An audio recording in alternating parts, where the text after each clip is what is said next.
Kasaragod കുമ്പളയിൽ NH-66 താൽക്കാലിക toll gate നിർമ്മിക്കാനുള്ള നീക്കത്തിനെതിരെ പ്രതിഷേധം ശക്തം. ആറുവരിപ്പാതയുടെ ആദ്യ റീച്ച് പൂർത്തിയായതിന് പിന്നാലെയാണ് ടോൾ ഗേറ്റ് നിർമ്മിക്കാൻ ദേശീയപാത അതോറിറ്റി നീക്കം നടത്തുന്നത്. ദേശീയപാതയിൽ 60 കിലോമീറ്റർ ദൂരപരിധിയിലാണ് ടോൾ ഗേറ്റുകൾ നിർമ്മിക്കേണ്ടത്. ഈ മാനദണ്ഡം മറികടന്നാണ് കുമ്പളയിൽ പുതിയ ആറുവരിപ്പാതയിൽ ടോൾ ഗേറ്റ് സ്ഥാപിക്കാൻ ദേശീയപാത അതോറിറ്റിയുടെ നീക്കം നടക്കുന്നത്. കേരള-കർണാടക അതിർത്തിയായ തലപ്പാടിയിൽ നിലവിൽ ടോൾ ഗേറ്റ് പ്രവർത്തിക്കുന്നുണ്ട്.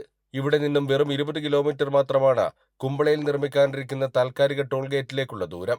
തലപ്പാടി ചെങ്കള റീച്ചിൽ ആറുവരിപ്പാത പൂർത്തിയാവുകയും ചെങ്കള നീലേശ്വരം റീച്ച് നിർമ്മാണം വൈകുകയും ചെയ്തതിനാലാണ് കുമ്പളയിൽ താൽക്കാലിക ടോൾ ഗേറ്റ് നിർമ്മിക്കുന്നതെന്നാണ് ദേശീയപാത അതോറിറ്റിയുടെ വാദം. താൽക്കാലിക ടോൾ ഗേറ്റ് നിർമ്മിക്കാനുള്ള തീരുമാനത്തിനെതിരെ സംയുക്ത ആക്ഷൻ കമ്മിറ്റിയുടെ നേതൃത്വത്തിൽ കോടതിയെ സമീപിക്കുമെന്ന് മഞ്ചേശ്വരം MLA AK മഷറഫ് പറഞ്ഞു. ടോളുമായി ബന്ധപ്പെട്ടുകൊണ്ട് 60 കിലോമീറ്ററിന് ശേഷം ഒരു ടോൾ നിർമ്മിക്കുന്നതിന് പകരം ഈ മിഡിലിൽ ആദ്യത്തെ റീച്ച് പൂർത്തിയാകുന്ന കാരണം കൊണ്ട് 20 കിലോമീറ്റർ കഴിഞ്ഞ് വീണ്ടും ഒരു ടോൾ നിർമ്മിക്കാനുള്ള നീക്കത്തിനെതിരെ സർവകക്ഷി യോഗം ചേർന്ന് അതിശക്തമായ പ്രക്ഷോഭത്തിലാണ് ഞങ്ങൾ.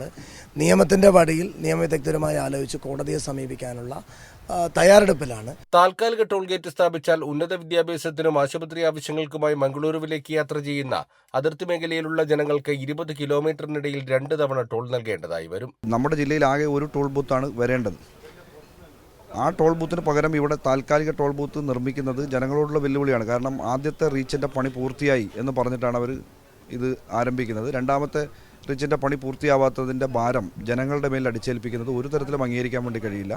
അതിൽ നിന്ന് ദേശീയപാത അതോറിറ്റി പിന്മാറണം, അല്ലെങ്കിൽ ശക്തമായ ജനകീയ പ്രക്ഷോഭങ്ങൾക്കും നിയമപരമായ പോരാട്ടത്തിനും CPIM നേതൃത്വം കൊടുക്കും എന്നാണ് ഇക്കാര്യത്തിൽ പറയാനുള്ളത്. ടോൾ ഗേറ്റ് നിർമ്മാണത്തിനെതിരെ സംയുക്ത ആക്ഷൻ കമ്മിറ്റിയുടെ നേതൃത്വത്തിൽ പ്രതിഷേധം ശക്തമാക്കാനാണ് തീരുമാനം. കൈരളി ന്യൂസ്, കാസർഗോഡ്.